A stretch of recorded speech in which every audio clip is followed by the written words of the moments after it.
Hey guys, it's Young Wealth. Now, Zbcn is at its most volatile it's ever been. You gotta understand, this is the most volatile. When we're just looking at this section over here, if I can find it. When we're looking at this section over here, from here to here, this is a random graph. Don't pay attention to the numbers, but this is the most price action we've ever seen in history for Zebec Network's history. But as you can see, these last two rallies, let me just point out which ones I'm talking about. The rally from here and the rally up here, this is the most red candles we've produced for a long time. Over here, we're producing tiny candles, and this is on the 4 hour, right? But you gotta understand that I was on a stream earlier and I did point out that we have created support over here on the 6-1 line. Now I don't know where my old graph is. I'm gonna have to look for the old graph that I had, because I did have a nice little layout there. I don't know what I did to it, but we're gonna find that. But as you can see, it's kind of moving more sideways now. So what this could mean is this could be a little exhaustion. This the signs of exhaustion. I'm gonna just be real, because we had it over here, we got tired over here. First, this might be sideways action for a while now, or continuation. Any of these scenarios are possible, because the same way I might believe we're having sideways action, someone might believe we're gonna still go upwards. Either of us can be right, but we gotta play out every scenario here. Best case scenario, we hold this support on this line, on this new support we've created over here, and we just continue it further. Worst case scenario, we break below this support, break below the support we created here, and the next support will bring us to around this region. So we're talking 42 cent. I mean, not 42 cent, 4.2. You know what I'm saying? 4.2. I'm just gonna say that. I hate saying the zeros. I just want to see how much that would actually be in market cap. I think to get that, you have to times it by the circulating supply, if I'm correct.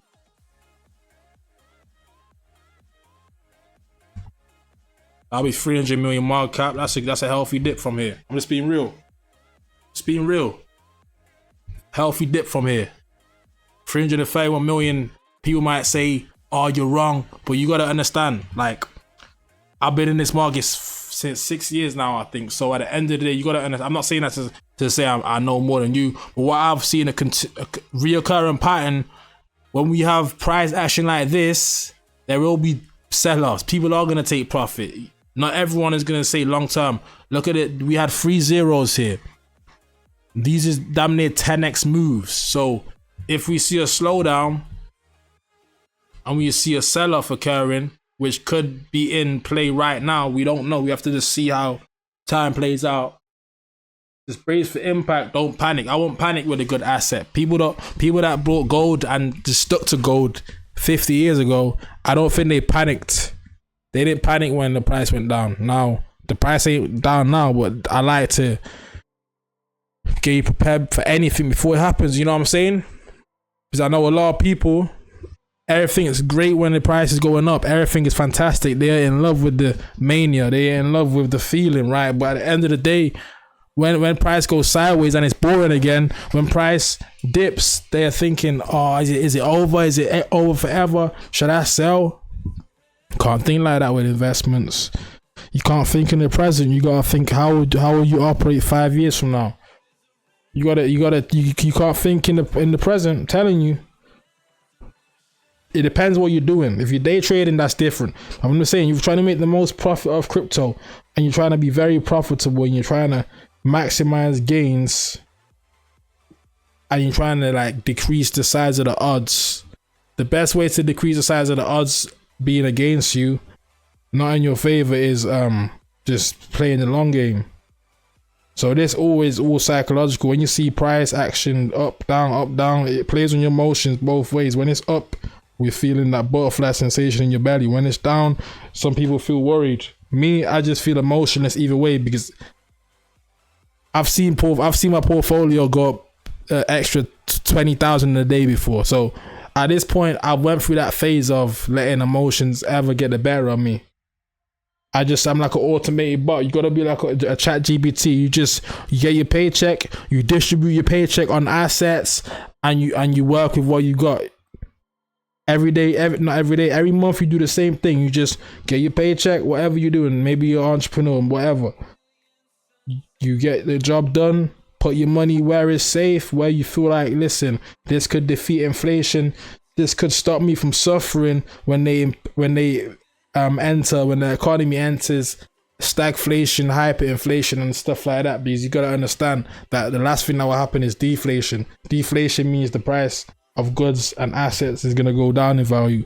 Before the economy lets that happen, they're going to choose hyperinflation. Before the federal government let that happen, they will choose to cut rates and whatnot to make sure the assets stay healthy, because if we have deflation, that means assets are tanking also. They don't want that. So what did I always say? The best place to put your money when we are facing inflation and hyperinflation is in assets. Remember, I don't think the dollar is something you can believe in when it's backed by a printer. This is something that's backed by a printer. No coding, no tech, just print.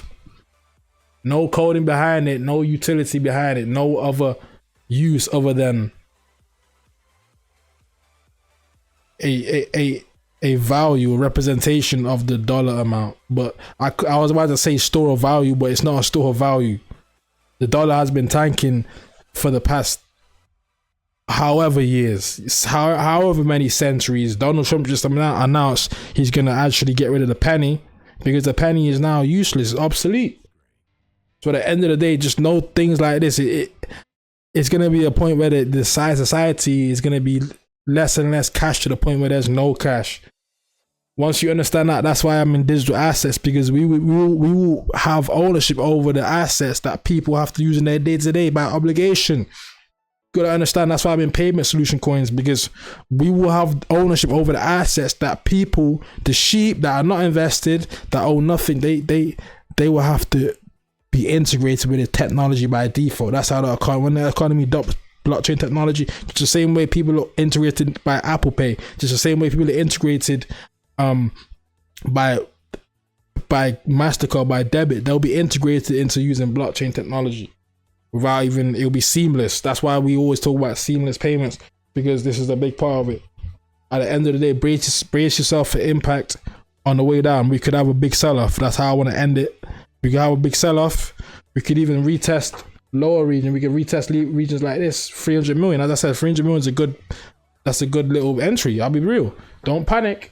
Get prepared. With that being said, it was Young Wealth from signing out with another one. Peace.